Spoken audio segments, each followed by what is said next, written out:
Silently, the humans departed, forcing the Galactic to face its consequences. The coordinates from herein led the reconciliation to a region of space that should have been empty. According to every council map, this area was unexplored, possibly unexplorable due to unstable stellar conditions. But as they emerged from their final jump, Captain Vornash and Ambassador Velthara discovered the truth. Before them stretched a thriving civilization. Dozens of stations orbited a beautiful blue-green world. Ships of elegant design moved between them in coordinated patterns. On the planet's surface, cities glowed like jewels against dark continents.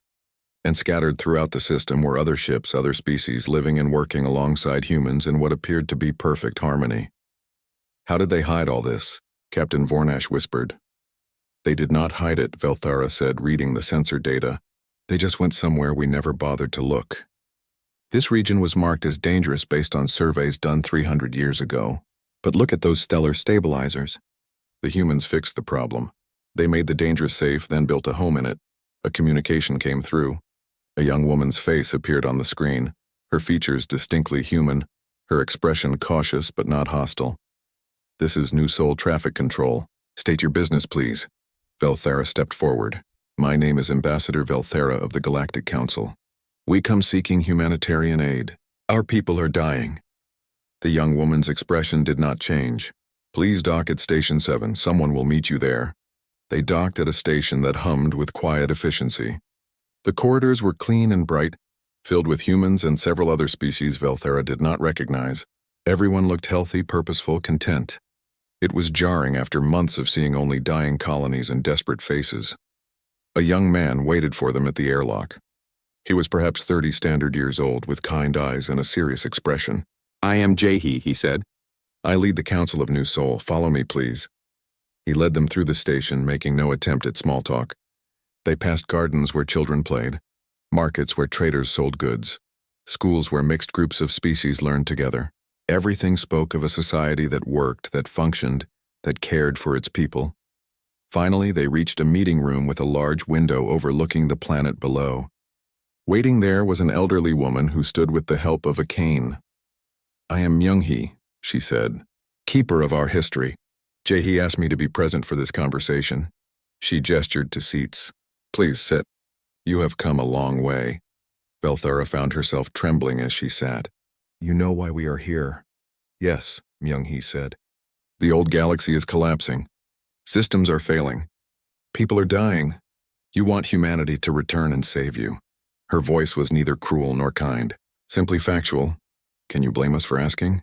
Captain Vornash said. We made mistakes. Terrible mistakes. But billions of innocent people are suffering for choices they did not make. Jae-hee sat down across from them. I was 3 years old when we left the old galaxy. I do not remember Earth or the Council worlds. Everything I know about that place comes from stories and historical records. To me, it is ancient history. A cautionary tale parents tell their children. He gestured to the window. This is my home. New Sol. We built this with our own hands alongside the Valix, the Moru, and the Thalson, species you never met because you never explored beyond your comfortable borders. These species welcomed us as partners from the first day. They did not ask us to prove ourselves. They did not make us wait centuries for basic respect. We understand that we wronged humanity, Velthara said. Council Prime Rathun has publicly admitted our failures. We are asking for mercy, not absolution. Myung-hee moved to a console and pulled up a holographic display. Let me show you something, she said. Images filled the air between them, documents, videos, audio recordings. These are the archives, Myung-hee continued. 300 years of documentation. Every time a human was denied promotion because they were too emotional. Every patent that was stolen because human copyright claims were processed slower than others. Every school that refused human children because other species found them disruptive. Every law that discriminated, every insult that was ignored, every contribution that went unrecognized. The images cycled faster, thousands of them, tens of thousands. A visual history of systematic marginalization. We kept records not for revenge, Myung-hee said, but so we would never forget. So our children would understand why we left. So we would never make the same mistakes here that were made to us there. She closed the display. Do you know what the hardest part was? It was not the big insults. It was the small ones. The daily erasure. The constant message that we were useful but not valuable. That we could build your homes but not live in them as equals. That we could save your children but could not govern alongside you. Jahi stood and walked to the window. A month ago your message reached us. Council Prime Rathun's apology. We have been debating ever since. The Assembly has been in session for 26 days straight. Debating whether to help us? Velthara asked. Debating what helping means, Jahi corrected. Some say we should do nothing. That the old galaxy made its choice and must live with it. Others say we should send aid, but only humanitarian supplies, nothing technical. And some say we should return as teachers, not saviors. He turned to face them. I lead the faction that wants to help. But many oppose me. They say, why should we save people who would not even let our grandparents sit at the table? How do I answer that? Velthara felt tears running down her face. You answer it by being better than we were. By showing mercy we did not deserve. By choosing compassion over justice. That is easy to say when you are the one asking for mercy, a new voice said. A woman entered the room, young and fierce. I am Da'un. I lead the opposition faction, and I think Ambassador Velthara should hear the other side. Da'un pulled up her own display. This is my great-grandmother, Ji-Wan. She was an engineer on orbital platform Kepler. She maintained the life support systems for 40 years. When she asked for a promotion, she was told she did not have the temperament for leadership. When she trained a junior engineer of another species, that engineer was promoted over her within a year. The image showed an old woman with tired eyes. Ji-Wan died 2 years after we left the old galaxy. She never got to see her great-grandchildren grow up in a place where they were valued. She spent her whole life being useful to people who thought she was not good enough to be their equal, and now you want us to go back and be useful again? We do not want you to be useful, Velthara said desperately. We want you to be partners, true partners, with full council representation, with equal rights, with everything we should have given you 300 years ago. Promises are easy when you are desperate, Da'un said. What happens in 50 years when the crisis is over? When you no longer need us so badly, will you remember these promises? Or will you slowly drift back to seeing us as useful but not equal? The room fell silent. It was Myung-hee who finally spoke. This is the question the Assembly must answer, not whether the old galaxy deserves help, but whether we as humans can live with ourselves if we do nothing. That is a harder question than you might think. Jae-hee gestured to a door. The Assembly will vote tomorrow. You may attend if you wish, but understand this. Whatever we decide as free people, not as subjects, not as servants, as equals making a choice about our own future. That night, Velthara stood at the observation window looking at New Sol below. She thought about Teho, standing before the council asking simply to be seen. She thought about all the humans who had left, choosing dignity over comfort. She thought about what humanity had lost by leaving, but also what they had gained. Freedom, self-determination, respect. Could she really ask them to give that up to save a galaxy that had taken 300 years to offer them the same things? In the morning she would attend the Assembly. She would hear humanity debate whether to show mercy to those who had shown them none, and whatever they decided she would accept it, because that was what equals did. They made their own choices and others respected those choices even when it hurt, even when billions of lives hung in the balance. Silently the humans departed, forcing the Galactic to face its consequences. The holographic display in the council chamber showed a galaxy in chaos. Red markers indicated failed colonies. Yellow markers showed systems in critical condition. Blue markers representing stable systems grew fewer each day. Council Prime Rathun stared at the display with hollow eyes, watching their civilization crumble in real time. The trade routes have collapsed, the economic minister reported.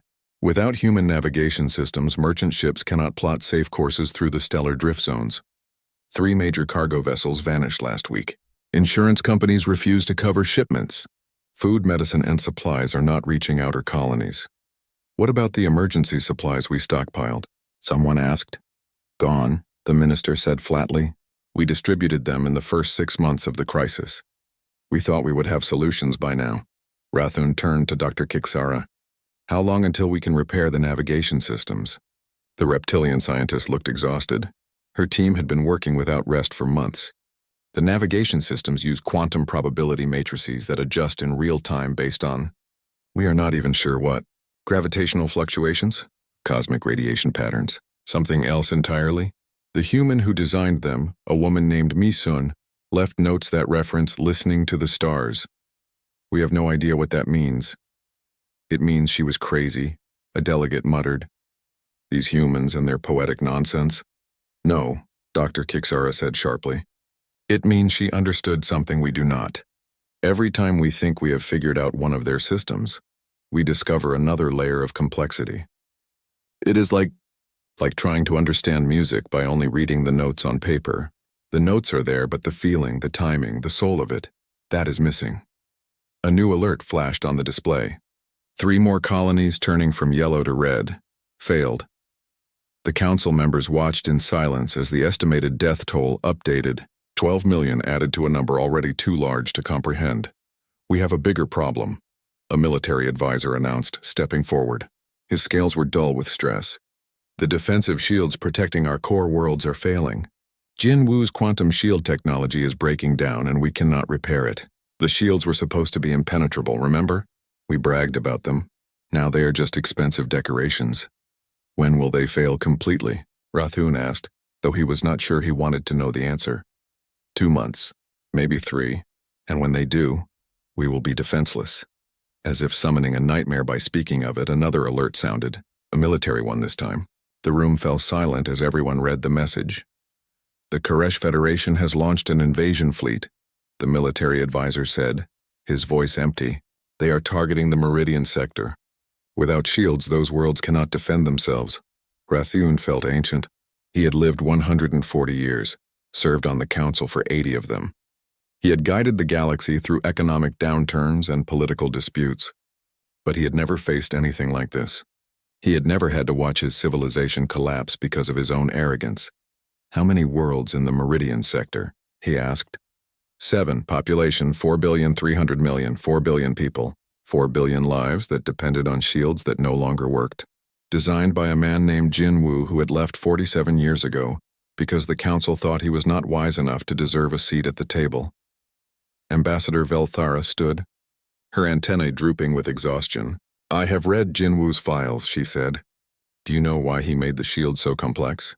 He tried to make them simple at first, but the council's military committee demanded more features, more capabilities, more everything.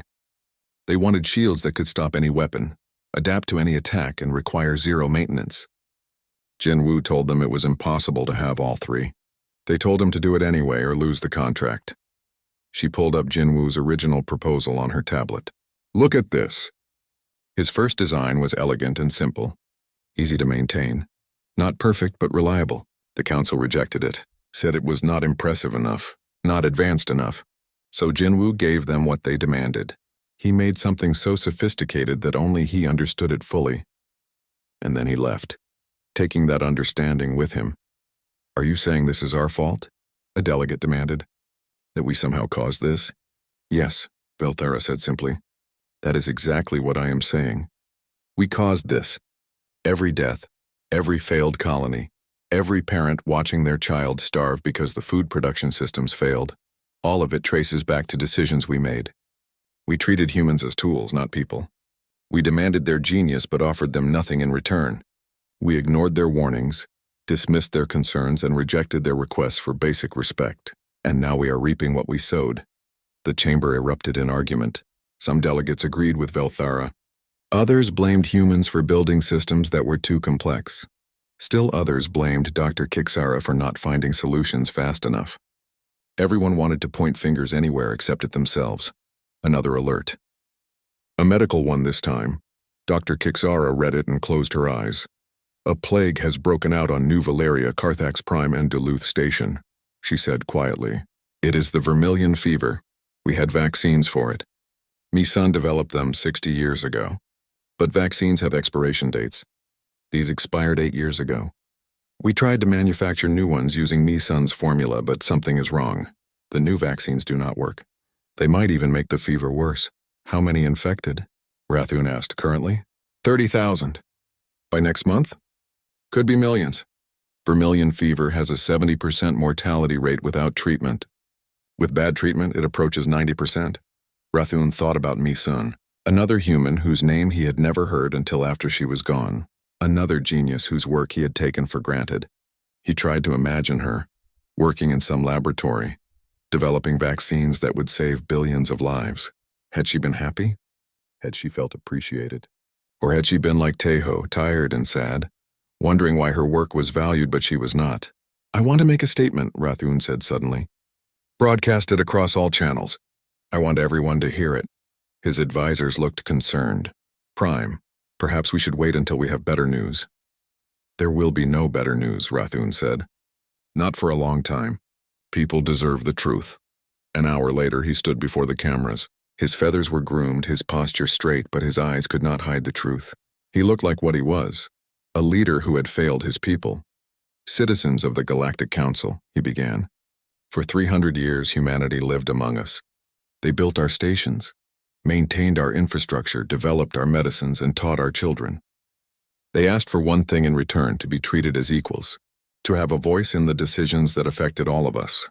47 times they asked to join this council. 47 times we said no." He paused, letting the words sink in.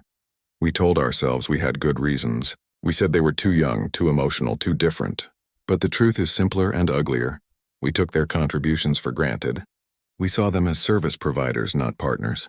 And when they finally left, tired of being used but not valued, we barely noticed." The camera moved closer. "Now we are paying the price of our arrogance.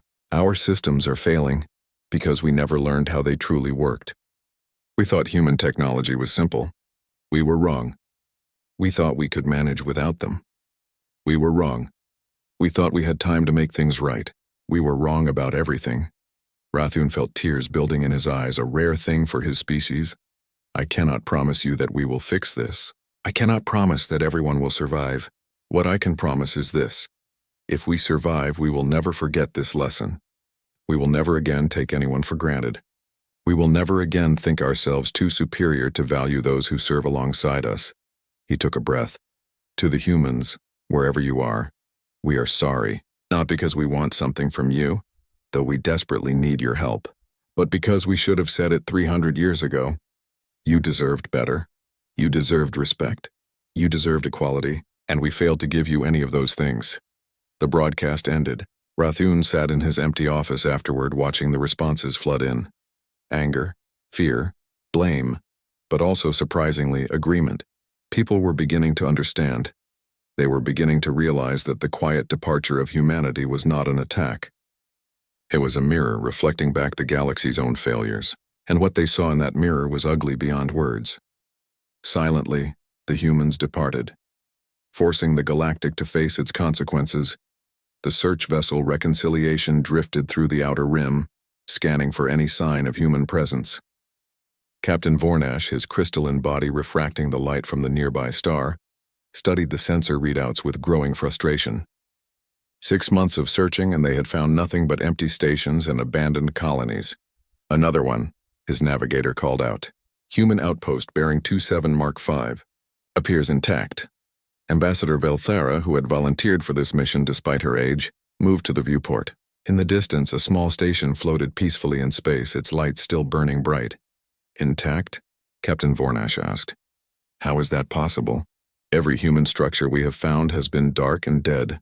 Sensors show active power generation," the navigator confirmed. "Life support is operational, but no life signs." They docked carefully, weapons ready despite the peaceful appearance. The airlock opened to reveal a clean, well-maintained corridor. The lights hummed softly. Somewhere, air cyclers whispered their eternal rhythm. It felt like walking into a home where the owners had just stepped out for a moment. "This station is 50 years old," Velthara said, checking her data tablet. "It should have failed decades ago without maintenance." "How is it still running?" Captain Vornash ran his hand along the wall, feeling the gentle vibration of active systems. "Human engineering," he said quietly. "They built it to last. They found her in the garden dome. An old woman with silver hair, tending to tomato plants that grew in neat rows under artificial sunlight. She did not look surprised to see them. She simply put down her watering can and smiled. "I wondered when someone would come," she said in perfect galactic common. "I am Hierin. Would you like some tea?" Velthara felt her legs go weak. A human. After 47 years of silence, here was a human, alive and calm, offering them tea. They sat in a small common room while Hyarin prepared the tea with careful, practiced movements. She was old, perhaps 90 standard years, but her hands were steady and her eyes were sharp. "You have questions," Hyarin said, pouring the tea into delicate cups. Everyone who stayed behind was given instructions to answer honestly if anyone came looking. "Though I admit I expected you sooner. Why did humanity leave?" Captain Vornash asked, his voice tight with emotion. "Why did they abandon us?" Hyarin sipped her tea slowly. "Abandon? Is that what you call it? How interesting," she set down her cup. "Let me tell you what abandonment feels like, Captain. It feels like working for 300 years to build a better galaxy, only to be told you are not good enough to help govern it. It feels like watching your children grow up knowing they will never be treated as equals, no matter how much they contribute. It feels like screaming into a void and having everyone act like you are being unreasonable for wanting to be heard." Velthara winced. Every word was true. Every word hurt. "We left because we were tired," Hierin continued. "Not angry, tired. There is a difference. Anger burns hot and demands action. Tiredness is quiet. It simply says, I cannot do this anymore. That is what humanity felt. We could not keep giving everything while receiving nothing, so we stopped. But billions are dying," Velthara said. "Our systems are failing. We need human knowledge to save them." Hierin nodded slowly. "I know. We knew this would happen. We tried to warn you. We offered to train your engineers, to share our knowledge properly, not just hand over finished technology. But training was expensive. It took time. The Council always said later, after this crisis or that emergency. There was never a right time to invest in teaching when you could just use what we had already built." She stood and walked to a console on the wall. With a few touches, she activated a holographic display.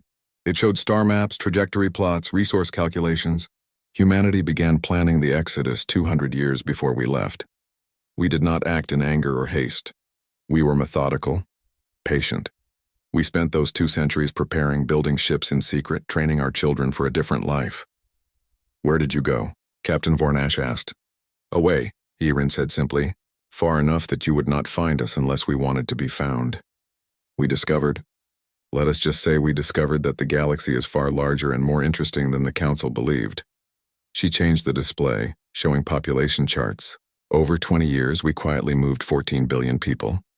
Families volunteered for distant assignments and never came back. Scientists accepted research positions in remote locations and vanished. Engineers took contracts at the edge of explored space and disappeared into the dark. You planned this for 200 years? Velthara felt dizzy. "Why not just tell us?" "We did tell you," Hierin said, and there was the first edge of steel in her voice. 47 times over 3 centuries we applied for council representation. 47 times we were denied. Do you know what Taiho did after his final address to the council? He went home and cried. A grown man, a decorated diplomat, and he cried because he had failed to make you see us as people instead of tools. She pulled up another file. This is Taiho's personal log from that day. The council gave me permission to share it if anyone came looking. She pressed play. Taiho's voice filled the room, quiet and sad. "I stood before the council today and begged them to see us. Not to give us anything we had not earned, but simply to acknowledge our worth as partners. They looked through me as if I were glass, as if my words were just noise. I understand now. We will never be equals in their eyes. We will always be useful but never valued. It is time to accept this truth and plan accordingly." The recording ended. Hierin closed the display. "We left you everything you needed," she said. "Every system we built came with complete documentation. We offered training programs. We established knowledge transfer protocols. But you never took them seriously because you thought you could figure it out yourselves. You thought our work was simple because we made it look easy." Captain Vornash spoke carefully. "Hierin, I understand that humanity was wronged.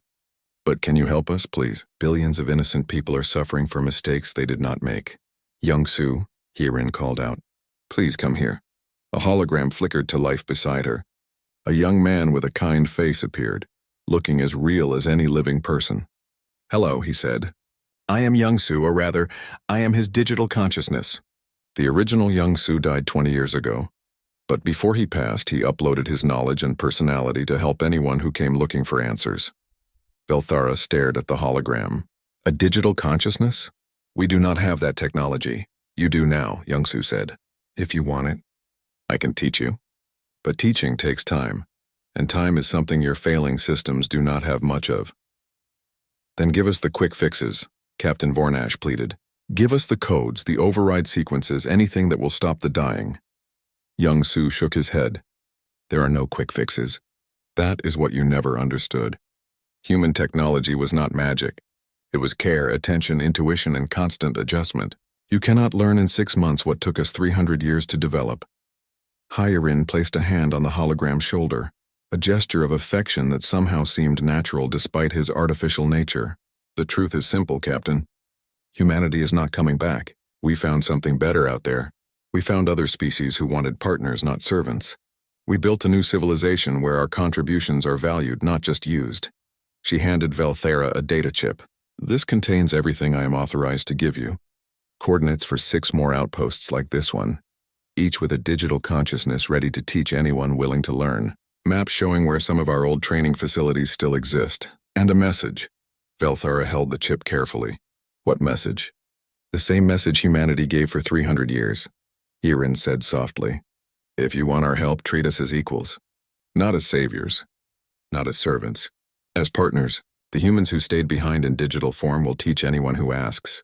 But they will not fix your problems for you. You must learn to fix them yourselves. Captain Vornash felt something break inside him. Is that all? No, Hyarin said. She poured more tea, her movements calm and practiced. There is one more thing. Tell the Council that humanity forgives them. Not because they asked for forgiveness, but because holding anger would poison us, not them. We left not in hatred, but in hope. Hope that we could find something better. And we did. She smiled, and it was a smile of genuine contentment. Out there, in the places you never looked, we found what we were searching for all along. We found home. Silently, the humans departed. Forcing the Galactic to face its consequences, Engineer Priltok's webbed fingers moved frantically across the control panel. Sweat dripped from his amphibian skin, evaporating in the dry air of the engineering bay. Around him, alarms screamed warnings that everyone already knew. Orbital Platform Zeta was dying. Life support at 40%. His assistant called out. We have maybe 6 hours before the atmosphere becomes toxic. Priltok pulled up the schematics for the air recycling system. The diagrams looked simple enough. Clean air went in one side, waste went out the other. Except nothing he tried worked. He had replaced every component he could identify. He had run every diagnostic test in the manual. The system just kept failing, slowly suffocating 15,000 people. There has to be something, he muttered, scrolling through screens of data. Some switch, some button, something we are missing. His assistant, a young engineer fresh from the academy, leaned over his shoulder. Sir, look at this notation. It says seasonal calibration required. What does that mean? Priltok stared at the note. Seasonal calibration. But they were in space. There were no seasons in space. It must be a mistake in the translation, he said. But doubt crept into his voice. The system had been designed by a human engineer named Bomi 70 years ago. Back then, Bomi had been considered one of the best in the galaxy.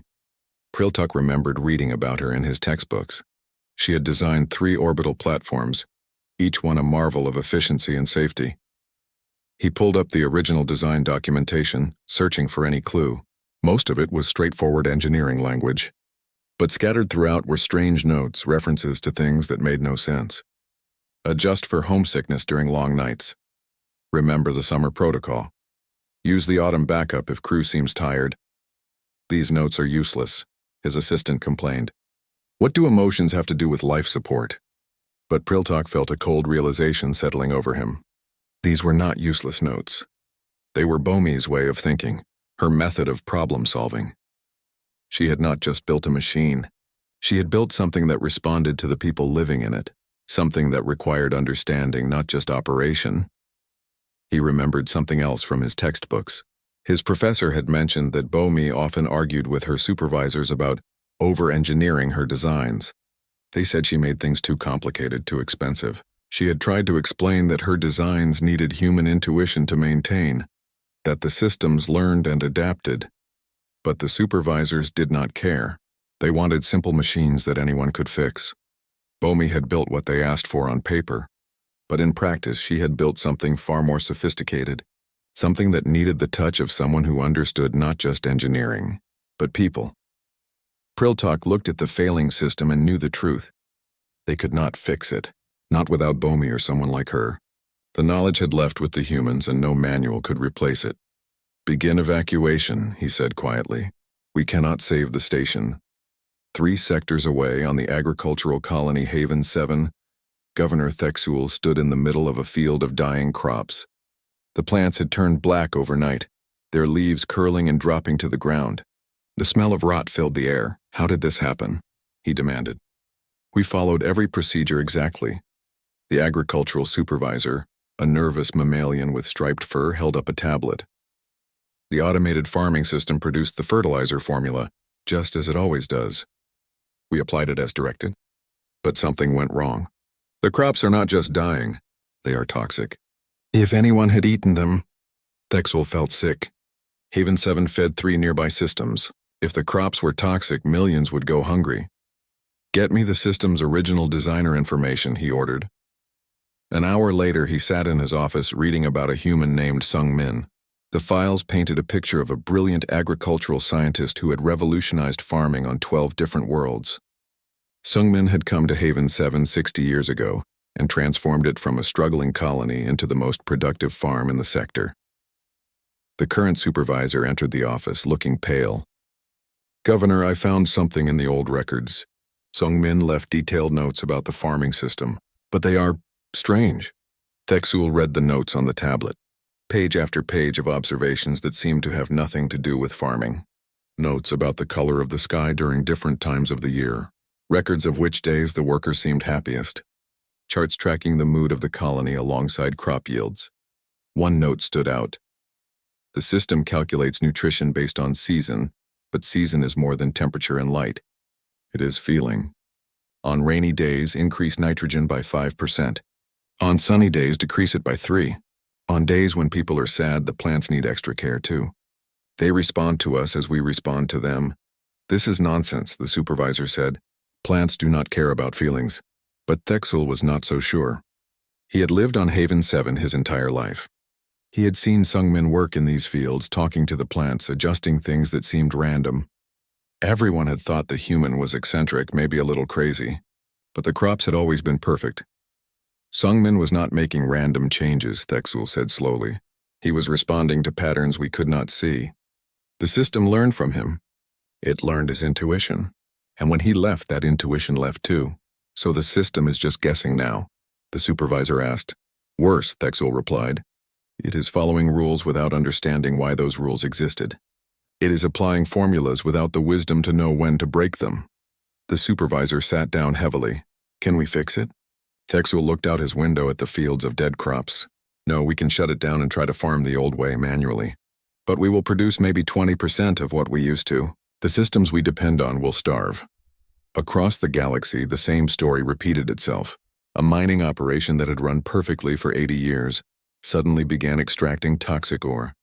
A medical facility's diagnostic system started giving fatal misdiagnoses.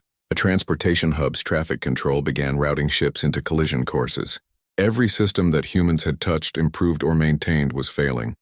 And every species that tried to fix these systems discovered the same terrible truth. Human technology was not just advanced. It was intuitive. It required understanding, not just knowledge. It needed people who could see patterns, who could feel when something was wrong before the numbers showed it, who could make adjustments based on wisdom rather than just data. The galaxy had always thought of humans as good technicians. Useful, practical, but not brilliant. Not special. Now, as billions faced death from failing systems, they understood their mistake. Humans had not just been good at fixing things. They had been artists, turning cold machines into living systems that breathed and adapted and grew. They had brought something to technology that no other species had. They had brought heart, and the galaxy had treated that gift as if it were nothing special. Something anyone could do, something that could be replaced. On Platform Zeta, Priltok watched the last evacuation ship depart. The platform would be empty soon, abandoned to the dark. A monument to arrogance, a reminder that some things once lost cannot be recovered. He thought about Bomi, wondered where she was now. Did she know that her creation was dying? Did she care? Or had she built a new platform somewhere else?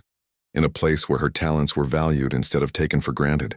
The life support alarm changed pitch, signaling the final stage of failure. Priltok sealed his environment suit and headed for the last shuttle. Behind him, the lights of Platform Zeta began to dim, one section at a time. In the darkness, if anyone had been there to see it, they might have noticed something. The station's main corridor lights flickered in a pattern. 3 long flashes, 3 short, 3 long, over and over. It was an old Earth signal, one that Bomi had programmed into the system as an Easter egg, a joke for other human engineers. A signal that meant only one thing: save our souls. But there were no humans left to see it. No one to understand what the dying station was saying. The message flashed into empty space, unread and unheard, until the power finally failed and everything went dark. Silently, the humans departed, forcing the galactic to face its consequences. The emergency lights in the council chamber flashed red for the first time in 400 years. Ambassador Velthara's antennae twitched nervously as she watched the other delegates file into the massive hall. Something was very wrong. The message had been marked urgent, and urgent messages from the Council Prime never brought good news.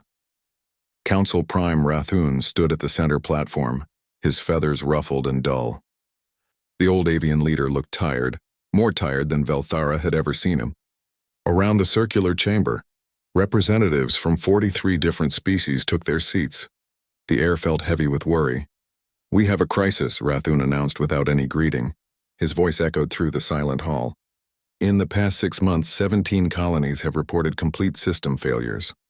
Water purification plants have stopped working. Energy grids are collapsing. Agricultural systems are dying. 3 days ago, orbital station Kepler lost life support.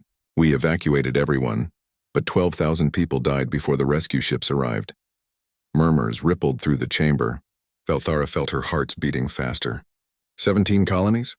That was impossible. The galaxy's infrastructure was supposed to be perfect, maintained by the best technology available. "We believe this is an attack," Rathun continued. "Some kind of virus or coordinated sabotage targeting our systems across multiple sectors. What connects these colonies?" Someone called out. "What do they have in common?" Dr. Kixara, the reptilian chief scientist, stepped forward. Her scales gleamed under the chamber lights as she activated a holographic display. Numbers and charts filled the air above them. "That is exactly what my team has been investigating," Dr. Kixara said. Her voice was calm, but Velthara noticed how tightly she gripped her data tablet. "We analyzed every failed system. We looked at their age, their manufacturers, their maintenance records. We found the connection 3 hours ago." The hologram changed, showing a simple chart. Every failing system was highlighted in red. Every single failing system was designed, built, or maintained by humans, Dr. Kixara said quietly. The chamber erupted. Voices shouted over each other. Velthara sat frozen in her seat, her mind racing. Humans. But humans had left the galaxy 47 years ago. They had simply gone. One day they were there, the next day their colonies were empty, their ships were gone, and every human in the galaxy had vanished. "Order!" Rathun's voice cut through the chaos. "Let Dr. Kixara finish." "The humans didn't attack us," Dr. Kixara continued. "Their technology is simply failing, breaking down, and we cannot fix it because we do not understand how it works. Not really. We thought we did, but we were wrong." Velthara's mind drifted back 47 years. She had been young then, a junior ambassador. She remembered the day a human diplomat named Teho had requested time to address the council. She had been there, sitting in the back, taking notes for her supervisor. Teho had been a small man with dark hair and tired eyes. He had stood in the very same spot where Dr. Kixara now stood, and he had spoken carefully, choosing each word with precision. "Honorable Council," Teho had said, "I come before you not with demands but with concerns. Humanity has been part of this galactic community for 300 years. In that time, we have contributed much. Our engineers maintain 60% of the galaxy's infrastructure. Our scientists have developed the vaccines that protect your children. Our teachers have educated millions. Our artists have brought beauty to your worlds." Teho had paused, looking around the chamber at faces that showed little interest. "And yet, we are not represented on this council. We have applied for membership 47 times in 300 years. Each time we have been denied. We are told we are too young, too emotional, too different. We are called useful. but not equal. Velthara remembered how some delegates had laughed. Others had looked bored. Only a few had seemed concerned. "We do not ask for special treatment," Tejo had continued, his voice steady despite the dismissive atmosphere. "We ask only to be seen as partners, not as service providers. We ask for our contributions to be valued, not just used. We ask for a voice in the decisions that affect all of us." Rathun, younger then but already on the council, had responded with barely concealed impatience. "Humanity provides valuable services, yes. But representation on this council requires more than technical skill. It requires wisdom, stability, and proven commitment to galactic peace. Perhaps in another century or two, when your species has matured, we can revisit this discussion." Taiho had stood silent for a long moment. Then he had bowed slightly, respectfully. "I understand. Thank you for your time." He had walked out of the chamber with his head held high. 6 months later, the humans were gone. All of them. 14 billion people, vanished from the galaxy in what historians would later calculate was a carefully planned exodus spread over 20 years. They had left so quietly that no one had noticed until it was too late. "Ambassador Velthara?" Dr. Kixara's voice pulled her back to the present. "You were present at the last human address to the council. Do you remember anything that might help us?" Velthara stood slowly. All eyes turned to her. "Tejo warned us," she said quietly. "He told us that humanity felt undervalued, that they were tired of being used but not respected. We did not listen. That was 47 years ago," another delegate said dismissively. "We need solutions now, not history lessons." "The history is the solution," Velthara snapped, surprising herself with her own anger. "We treated humans as if they were replaceable, as if their work was simple, their knowledge common. We took everything they gave us and offered nothing in return except patronizing promises to revisit the discussion later." Dr. Kixara nodded grimly. "Ambassador Velthara is correct. My team has discovered something else. Human technology was not designed to fail. It was designed to require maintenance, regular updates, and deep understanding of the underlying principles. The humans maintained these systems themselves. When they left, they took that knowledge with them.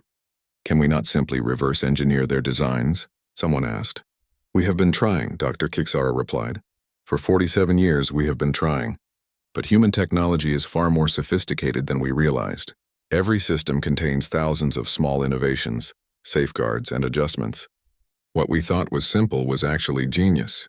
What we thought was unnecessary was actually essential. We are like children trying to rebuild a watch we smashed with no understanding of how time works." Rathun's voice was heavy when he spoke again. "How many more colonies will fail? Without human knowledge?" Dr. Kixara looked down at her tablet. "Current projections suggest that 40% of our infrastructure will be critically compromised within 2 years. 60% within 5 years. The death toll could reach trillions." The chamber fell silent.